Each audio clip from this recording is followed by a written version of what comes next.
Hey everybody, it is Scott Schnaars, and I'm here with my friend Edan Gottlib, and we are back for another episode of Lunch Money with Scott and Edan, a weekly podcast on how to make more money. If you like this video, we'd love it if you liked it. If you subscribe, that would be fantastic. And we're going to talk about something that I think is on the minds of a lot of people right now, especially in this new world of AI SDRs. It feels like every few years, some sales guru or LinkedIn influencer or whatever you want to call them declares that cold calling is dead. I see it on LinkedIn all the time. I see it on Reddit all the time. And yet the top sales reps that I know keep dialing and they keep closing deals and they keep making way more money than their peers.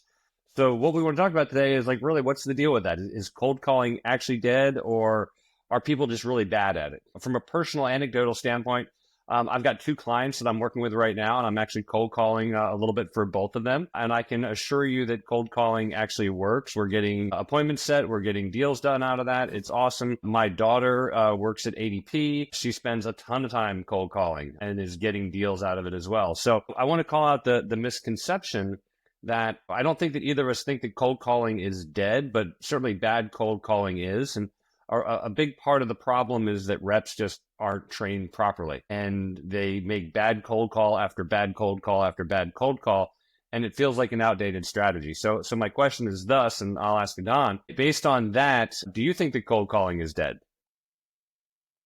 So I actually think cold calling is dead. All right, you're the counterpoint view. But I don't think that the art of connecting to people or connecting with people in order to help make their lives better or fix problems they have is not dead. And I think that's part of the problem of cold calling. I think cold calling has been associated way back in the past with kind of the single play and thread of this is how do I go outbound, this is how I connect with people. So it's almost synonymous to that motion in the market. And it's cold calling, which in today's world, it's not synonymous. Those motions of the market are much more sophisticated and has a lot more things to do it. Cold calling is one of them. And you can talk about, maybe we'll talk a little bit about later about how quality does it have to be and how smart you want to do. But it's basic going back to the basics, connecting with people is not dead. And it's the beginning of every relationship that you want to build, even if it's a transactional one or even if it's a large enterprise kind of a relationship. And so I think cold calling as the old concept that existed 20, 30 years ago that is being still abused today is dead. But the motions of connecting with people is definitely not. And as you mentioned, I think in today's world and with AI and everything that's going on, the human connection is a competitive advantage. And this is where I think you guys see success when you run these plays and you run them in the right way.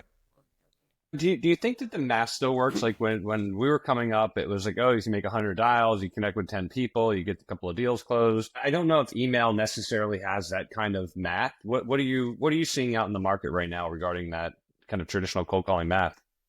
I think the general math still kind of works, though I think you can improve your math today. Again, in the previous lives, it was a singular motion. It was just make the calls, and that's the attribution, and that's the path. It was kind of a linear kind of process. You make the 100 calls, you get the 10 contacts, you get the 1-2 meetings, and this is kind of how it flows. I think today's world where you use cold calling as part of your outbound or as part of your follow-ups or whichever it is when you're on techniques, it's not alone anymore. So just the number of dials is not sufficient. But the general rules of thumbs are still kind of very much kind of relevant. They're not that different. It helps give you kind of a guidance to it. What I would suggest to do is use these rule of thumbs and then put the initiatives of how do I make them better. So you can, if you start off, take those. Once you in them run and it starts moving and you start getting better, work on improving them, because unlike in the past where it was just the statistics, it is what it is, you couldn't make much of a difference. In today's world, you can, by being more smart and using other mechanisms to soften the conversation or to become more familiar and mix it with ABM, mix it with signals, with a lot of different things. So you can actually improve this math versus in the past, which was really hard. Yeah, I think like it's really interesting to think about how the technology should be improving the math on it. And I think that it is for people to know how to use it, right? When you start using a dialer like Orem and local presence with the numbers, when you start using AI to make you smarter about your calls, you start pairing all of that stuff together for what you're talking about, Adon, this multi-touch approach where you're not just like smiling and dialing in isolation. You're actually kind of almost running your own ABM campaign. Yeah, and if you look at the role of the person who's using cold calling as part of the mechanism, whether it's an SDR, as an AE, or an account manager, it doesn't matter. You are running this kind of sophisticated campaigns that you're trying to connect and interact with people that you can go and make a positive impact on their lives. This is the game. And it got too simplified and maybe lost some context and came from, I don't know, the 1980s or whatever it was that these notions kind of started, even probably earlier than that. And so, yeah, you really run these sophisticated campaigns, and you use which tools you use to connect with these people based on the situations and what you're trying to do. But cold calling, and I wouldn't even call it cold calling, it's just calling, because it could be a different level of temperatures of just calling gives you a differentiator now. Also, I think it's not being used as much. So let's talk about how do we fix it? Because I do think that a lot of sales reps hate cold calling. I think that the people who are, that I mentioned at the beginning of this podcast, the people who are saying that cold calling is dead are the ones that probably hate cold calling the most. So, yeah, maybe before we fix it, let's talk about why they hate it the most and kind of what are the problems of what's going on with cold calling. Well, I think a lot of people hate it because they hate the fear of rejection. Like nobody likes to get hung up on, but that's part of the game. And we've all been hung up on. If you've been doing this for any amount of time, you've been hung up on, some of the best case scenarios you've been hung up on. Some of the worst case scenarios, your mom gets called awful names and people wish her your death and all of those kinds of things. It's pretty hysterical. Like, to hear and I would love to hear in the notes, like any of your cold call horror stories, but people get hung up on. You remember that I think at one point I think it was with you that we kind of brought up these extreme stories that people had. I don't remember if it was with you or it was a previous company with that. So we try to kind of bring it up to be, probably that. We try to bring it up. So we kind of had on kind of the weekly sales calls, the SDRs will come in and tell the extreme stories that happened to them during their calls during the week. And there was always one with a story of, hey, he got yelled at or somebody got upset with. And we've helped with two things to kind of deal with that. One is when you talk about it, it's less shameful, or you feel really ashamed when it happens to you. Second, it's a good opportunity to think about, how do I deal with this situation? And how do I even think about it from my own mental perspective of I was working really hard, finally got a hold of the guy, and he blames me on everything that's going on in his world. So I think it's a good thing to bring it as part of a team and kind of work with that. Because at the end of the day, they're in their own world, and you could have, caught him in a really bad time after, I don't know, his wife yelled at him or left him, or he's got a problem or got sued or had a car accident. And he was looking for a place to release some steam, and you were the innocent bystander kind of that helped his day. By the way, you helped his day. He felt probably better after he yelled at you. Yeah, you got to kick the dog a little bit. It's part of that. How do you kind of deal with it? So it was funny because I think you mentioned about stories and comments. I was just thinking about at least 5 or 6 beautiful examples of how people did it. And then it became this sport where everybody said, here's how I handle that. Here's what I did. By the way, one of them turned it into a deal. I believe that. Yeah. If you let people vent a little bit, they're going to come out. And I think, another reason that people hate making cold calls, Adon, is they just don't have the training. And exactly what you're talking about is, oh my God, this guy yelled at me and he called my mother all these terrible names. And what do I do? Well, if they've had some training on how to deal with that, all of a sudden it's like, okay, like this guy just yelled at me and he called my mom names, but like, can I turn him around and turn that into a sport? And to me, like, I think that's so much fun. That's part of the fun of sales, is like making those turnarounds. It's difficult. It doesn't happen very often, but when it does happen, it feels really good. There's also probably a mindset issue that people take when they are making cold calls. I think there's a mindset of, and we were talking about this before the meeting, there's a mindset of, I'm not supposed to talk to strangers. And that still sits and weighs heavy on my shoulders. So therefore, like, making cold calls is going to be a scary thing. I think that there's another thing of, do salespeople put too much pressure to try and close a deal in that first call when they should be just thinking, hey, this is a relationship starter. Like, I'm not calling you for anything other than so that you know my name and I'm going to call you every once in a while and tell you about cool things that are happening in my industry. And I hope you don't mind. It'll take 10 minutes and, maybe you'll learn something out of it.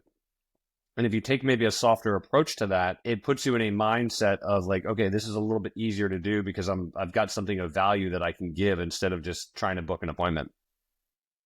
Yeah, I think you're absolutely right. The way I kind of summarize it, there's three problems with cold calling. It's you, and you. Yeah, And exactly. you starts with you don't want to do it because everything you talked about, right? There's the don't talk to a stranger and rejection. I take it personally, so I get rejected. People hate getting rejected. They want to, feel connected, and a lot of it's like, and what if it's going to go bad, and all these kind of things that you build. So it's like you need to get out of that one. The second you is you really don't understand your customer's world, and you don't connect with them the right way. We just call them because their name's on a sheet or shows up in your CRM. And so you don't know that. So you already cannot connect well with them. And the third one is you don't know how to effectively connect between what you're trying to do and what their world is and their problem and their symptom. Connect the dots, connect to their situation, talk about their symptoms. And it goes back to how do you get trained and how do you get set up to become very, very effective. And because after all, there's a lot of effort that goes through that. And as you mentioned at the beginning, we have some automation today that makes it easier. You don't have to make the dials anymore, right? You can just sit. My God, I had calluses on my fingers when I was a kid. Yeah. Yeah, it would be like how fast. I remember when I got the keyboard that had like you could dial from the keypad on the side. It was so exciting. So now it's really about you being ready to be ready and ready for whenever the guy picks up the phone and know exactly kind of how the world looks like and have the right kind of scripts and be practiced about how to be well connected. You need all this stuff kind of to get that done. And that's probably kind of why you hate it. Other than you, I will follow up on the other points, add to yours. There is a kind of like an historical hatred built towards this whole practice. And mainly because it became this, commodity telemarketers things. It is because, don't talk to strangers. On both sides, by the way. You're not allowed to talk to strangers, and they don't want to talk to strangers. So they, both of you feeling like if the connection is going to be made, it's going to end up paid. I'm going to get some candy and, be pulled into a truck and something, or somebody will try to sell me a product I don't need. And so there's this whole thing kind of built around that creates that animosity on both sides. But at the end of the day, these are two humans connecting to each other. And this is to your point about have fun, think about the humanity of things. This is it. The point is to create a human connection. This is point one.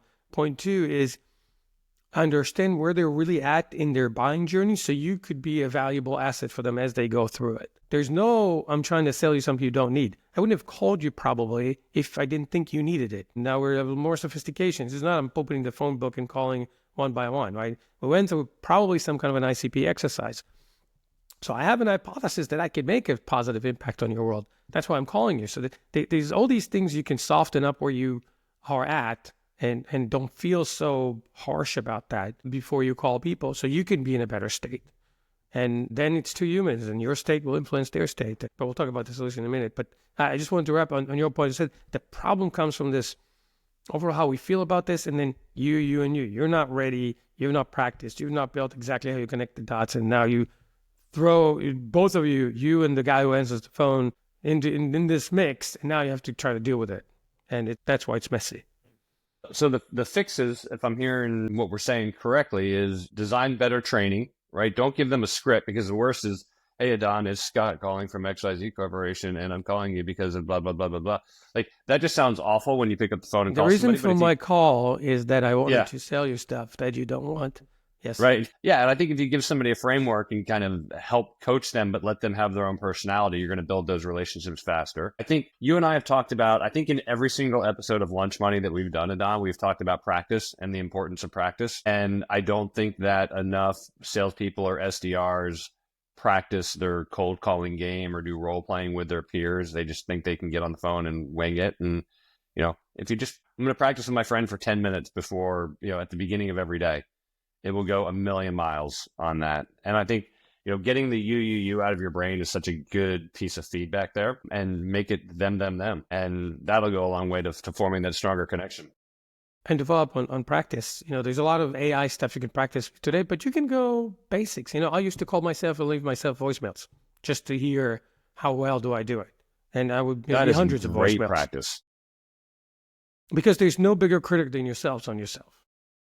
Yes. And you get the practice and you get more and more used to. So I think you're right about the practice, and we've been mentioning it over and over. This is sales is competitive sports, and all competitive sports are needing the practice, and the theme's coming back. I think the other thing is that I would say there's two areas to fix this problem. First of all, Yeah. That's my question. Yep. How do we make cold outreach actually feel warm? So maybe there's three, right? There's the macro level. This is a piece of a larger puzzle, right? So the calling part is one of the elements. You got to combine it with the other ones, whether it's ABM campaigns, whether it's signals that you're getting from the different systems, whether it's from even inbounds that are coming in and not connecting anymore. It's like you can have different signals of this, and this will be one of the elements you're going to use, because you can send them out emails and you can connect with them on LinkedIn, and you can call them and you leave them voicemails and you can send text messages. And so there's a myriad of capabilities and techniques you have today to connect with people. This is one of them, not the only one, not the pivotal, it's one of them. And you want to use it. It has to be in your arsenal. So that's kind of, I think, on kind of the macro level of things. The second part is probably that be well prepared to think about, know your customer. No, we talked about in previous episode about why do anything, why do it now, why doing it with us. Have these answers, have this hypothesis of where can I make this positive impact on that person or on that company's life as part of how you reach out to them. And the last one is you talked about, practice.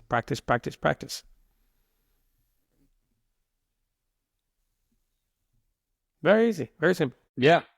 So one thing, like I do have, I was able to dig up an old cold call formula that I think still works, and it starts off with just the pattern interruption.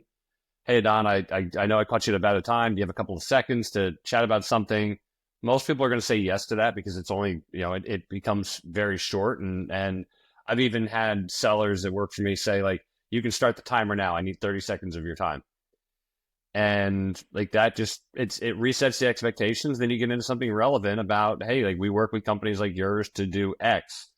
And if you make that relevant, it makes that process so much warmer. And then the close is, can we set up a call to dig into this? And you can kind of get through that in certainly under 60 seconds. You're not killing anybody's day with that. It translates well to voicemail as well. So I'll put that into the show notes that anybody can go get that script really easily. Yeah, and I'll add two things to that. First, it's that is a good framework, right? A construct of like, this is where I start, this is kind of my middle, and this is how I close it and what I want to close it with. The things in each of these categories may change, right? You could play around, and also it goes back to depends on the personas and who you're calling and kind of what their world is like. But you have the opening, and there's all these different philosophies about opening. Get them to say yes, get them to say no, interrupt them, ask for it. There's all this kind of stuff. And again, some would work, some will stop working after they work. And so you just need to continuously innovate there and test how well things are working for you in each of these kind of categories.